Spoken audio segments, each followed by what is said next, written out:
بسم اللہ الرحمن الرحیم۔ السلام علیکم ویور۔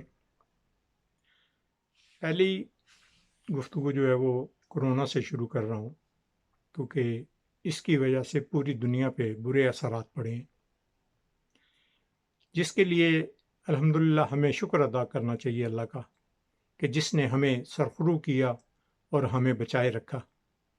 آپ ہمارے پڑوسی ممالک میں دیکھ سکتے ہیں کہ ان کی حالات کیسے خراب سے خراب تر ہوتے جا رہے ہیں، جس کے لیے ہمیں اللہ کا شکر ادا کرنا چاہیے اور اللہ سے اس کے بدلے میں سر کو سجو کرنا چاہیے، اللہ سے رغبت کرنی چاہیے تاکہ ہم آئندہ بھی سرخرو رہیں اور ہمارے ملک کے حالات اچھے سے اچھے ہوتے چلے جائیں، کیونکہ ملک کے حالات اچھے ہوں گے تو ہماری قوم نسل ترقی کرے گی اور کسی قابل بن جائے گی۔ ابھی آپ انڈیا میں دیکھ لیں کہ ابھی جو لوگ ہمارے لوگ کہتے ہیں مہنگائی ہو رہی ہے، ٹھیک ہے، اس میں کوئی شک نہیں مہنگائی ہو رہی ہے، لیکن یہ صرف دنیا میں واحد پاکستان ملک نہیں ہے جہاں پہ مہنگائی ہو رہی ہے، یہ ایک بین الاقوامی مہنگائی ہے۔ آپ دیکھیں کہ اس ٹائم ہمارے پڑوس میں ہی آپ مقابلے پہ جو آپ کو پڑوسی ہوتے ہیں وہی مقابل ہوتے ہیں زیادہ، ہم امریکہ کو یا فرانس کو یا چائنا کو جاپان کو کس لیے ٹکر کے آپ لے لیں کہ بھئی وہ اس کے ٹکر کے ہم ہو گئے، ہم اپنے پڑوسیوں کو لے لیتے ہیں۔ انڈیا میں اس ٹائم ان کی -7 جو ہے نا وہ جا رہی ہے گروتھ، جبکہ اسی کے مقابل پاکستان میں وہ آپ کی جو ہے وہ 4 پوائنٹ سم تھنگ، بہرحال آپ اس کے قریب اوپر یا نیچے 4 بھی کہہ رہے ہیں، 394 بھی کہہ رہے ہیں، لیکن آپ اس کو قریب رکھ سکتے ہیں۔ اس سے یہ پتہ لگتا ہے کہ ہماری گروتھ بڑھ رہی ہے، کیونکہ گارمنٹس ہماری باقاعدگی سے چل رہی ہے۔ انڈیا بنگلہ دیش وہ لاس میں جا رہے ہیں، اور ہمیں اپنے اس عمل سے یہ فائدہ ہوا کہ ہماری جو ہے نا وہ کرونا وائرس جو ہے وہ ہمارے لیے وبال جان نہیں بنا، گو کہ اس نے جھٹکا دیا پوری دنیا کو، لیکن ہمارے لیے اتنا وبال جان نہیں بنا جتنا ہمارے پڑوسیوں کے لیے یا ورلڈ میں تقریباً دوسرے لوگوں کے لیے بنا۔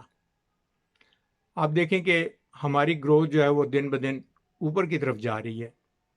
اب ایک ایمیزون جو آ گیا پاکستان میں، پہلے ہم یہ کہتے تھے کہ ہمیں یورپین جو ہے وہ سہولت دے رہے ہیں کہ بھئی آپ اپنا مال بیچ سکتے ہیں، ہمیں فری منڈی دی ہوئی تھی انہوں نے، ٹھیک ہے فری منڈی دی ہوئی تھی، اگر وہ ہم پہ ابھی جو کہ جیسا کہ سننے میں آیا ہے کہ یورپین جو ہے وہ پابندی لگانا چاہ رہے ہیں، ٹھیک ہے کوئی حرج نہیں، یہ ان کا اپنا رائٹ ہے، وہ جانے ان کا کام جانے، ہمیں جب تک دی ہے تھینک یو۔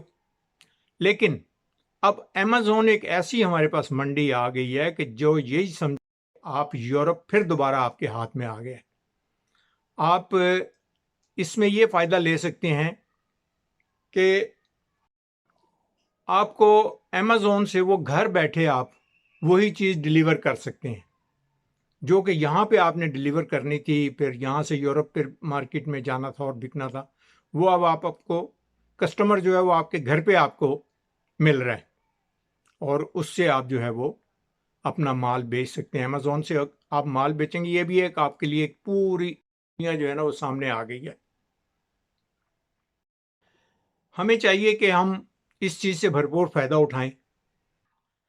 اب جیسا کہ کامران خان اپنے پروگرام میں اس چیز کو ہائی لائٹ کر رہے تھے، آپ ان کی آواز میں ذرا سن لیجئے۔ تو اللہ تعالیٰ کا لاکھ لاکھ شکر ادا کرنا چاہیے کہ ایک جانب تو کرونا کی تیسری لہر آئی اور پاکستان میں یہ قابو سے باہر نہیں ہوئی، اور اب مجموعی طور پہ پورے پاکستان میں یہ کرونا کی لہر اب دم توڑتی نظر آ رہی ہے، اور اس دوران ہماری معیشت بھی چلتی رہی ہے، اور تقریباً 4% سے اس میں گروتھ بھی دیکھنے میں آئی ہے، جو دنیا کے بہت سارے ملکوں میں ایسا نہیں ہو سکا۔ یقیناً یہ پاکستان میں معیشت کی ایک بہت ہی قابل قدر کارکردگی رہی ہے، جس میں یقیناً اللہ تعالیٰ کا فضل و کرم ساتھ رہا ہے۔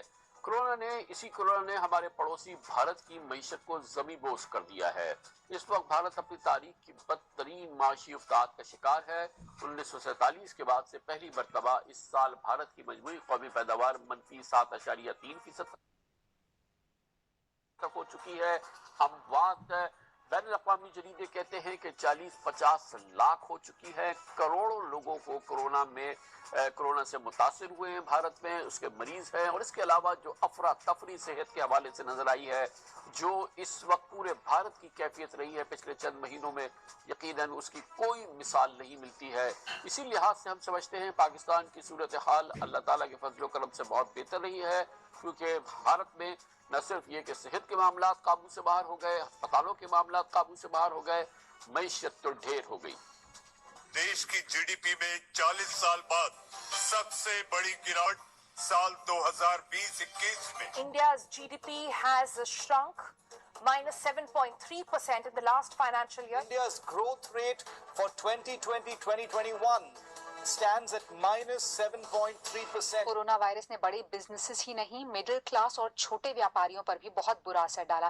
آرتھک پرگتی کے مورچے پر اس مہاماری نے بھارت کو 10 سال پیچھے دھکیل دیا۔ For all of this financial year, that is FY21, India's economy contracted by 7.3%. Congress party has said that India's economic ruin began the day that the Modi government came to power. The rapid slowdown began before the pandemic hit. 1 crore jobs may have been lost between January and April of this year.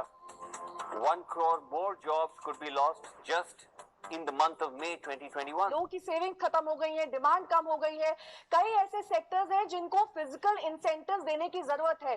معیشت کے سکڑنے سے 23 کروڑ افراد بھارت میں غربت کی لکیر سے نیچے آ چکے ہیں۔ بھارتی معیشت کورونا سے پہلی ہی مشکلات کا شکار تھی، اور کورونا کے بعد تو اس کا بھرکس نکل گیا ہے۔ کورونا کی دوسری لہر نے پچھلے 2 مہینوں میں 1,60,000 جانیں لی، جو یہ آفیشل نمبرز ہے، اور صرف اپریل کے مہینے میں 73 لاکھ بھارتی بے روزگار ہو گئے، یہ بھی صرف آفیشل نمبر ہے۔ اب آپ اپنے ملک کے عوام کا موازنہ کیجئے کہ ہر آدمی یہی کہہ رہا ہے مہنگائی ہو گئی ہے۔ بھئی مہنگائی یہ صرف اس حکومت کی وجہ سے یا ہمارے حالات کی وجہ سے نہیں ہوئی، یہ بین الاقوامی مہنگائی ہے۔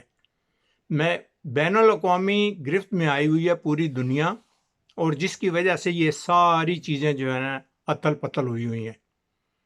اب ہمیں یہ حکومت کو یہ گلہ دیا جاتا ہے کہ جی وہ 3 سال میں انہوں نے کچھ بھی نہیں کیا۔ بھئی وہ کیا کرتے؟ وہ کوئی بین الاقوامی قانون اپنے ہاتھ میں تو لے نہیں سکتے کہ وہ بین الاقوامی قانون کو کہیں کہ بھئی گروتھ نیچے کرو ہمارے ملک میں، کیونکہ مہنگائی بڑی زیادہ ہو رہی ہے۔ چیزیں تو سب جگہ ہو رہی ہیں۔ ہاں یہ چیز ٹھیک ہے، اس دفعہ جو عمران خان نے کہا ہے کہ ہم بجٹ میں ریلیف دیں گے لوگوں کو، صرف سرکاری ملازمین کو ریلیف نہ دیا جائے بلکہ ایک پرائیویٹ کام کرنے والے آدمی کو بھی ریلیف دیا جائے۔ جبکہ میری نظر میں میرا یہ کہنا ہے کہ کم سے کم ایک عام آدمی کی تنخواہ کم سے کم 50,000 سے کم نہیں ہونی چاہیے، کیونکہ وہ 50,000 میں اپنے گھر کو صرف سروائیو کر سکتا ہے، بچت نہیں کر سکتا۔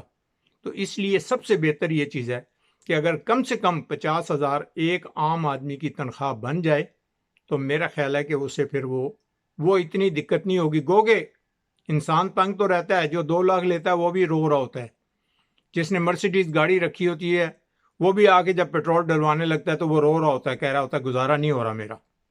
رونا تو انسان کی فطرت میں ہے کہ جب سے یہ پیدا ہوتا ہے تب بھی روتا ہے، جب مرتا ہے تو پچھلوں کو رو لاتا ہے۔ تو یہ رونا دھونا جو ہے نا، یہ تو دنیا کا ایک حصہ ہے، اس میں پریشان ہونے کی ضرورت نہیں ہے کہ کون کیا رو رہا ہے۔ ہاں یہ الحمدللہ اس وقت دیکھنے میں یہ چیز آئی ہے کہ کم سے کم جو لوگ اس ٹائم ٹی وی پہ آ کے یا کیمرے کے سامنے آ کے کہتے ہیں نا کہ جی ہم بھوکے مر گئے ہیں، جی کھانے کے لیے کچھ نہیں ہے، آپ یقین مانیں کہ ان کے پیچھے صرف 2 گھنٹے گھومیں نا تو آپ کو ان کی آمدن کا بھی پتہ لگ جائے گا اور ان کے سورسز کا بھی پتہ لگ جائے گا کہ وہ جو کہہ رہے ہیں وہ سچ کہہ رہے ہیں یا جھوٹ کہہ رہے ہیں۔ اور اگر کسی کے پڑوس میں کوئی بھوکا ہے تو وہ اس کا جو پڑوسی ہے وہ زیادہ گناہ گار ہے، حکومت سے زیادہ وہ گناہ گار ہے کہ اس کو اپنے پڑوس میں نہیں پتا کہ میرے پڑوس میں کوئی انسان جو ہے وہ اللہ کا بندہ ہے، وہ مذہب سے بالا تر ہو کے اللہ کا بندہ ہے اور وہ بھوکا ہے، تو وہ اگر وہ اس کے دیکھ بھال نہیں کرتا تو وہ اس سے بڑا گناہ گار وہ ہے اللہ کی نظر میں بھی اور اخلاقیات میں بھی.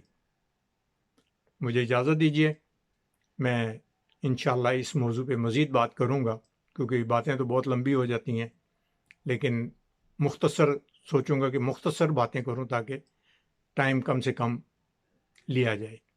وآخر دعوانا الحمدللہ رب العالمین. السلام علیکم ورحمۃ اللہ وبرکاتہ.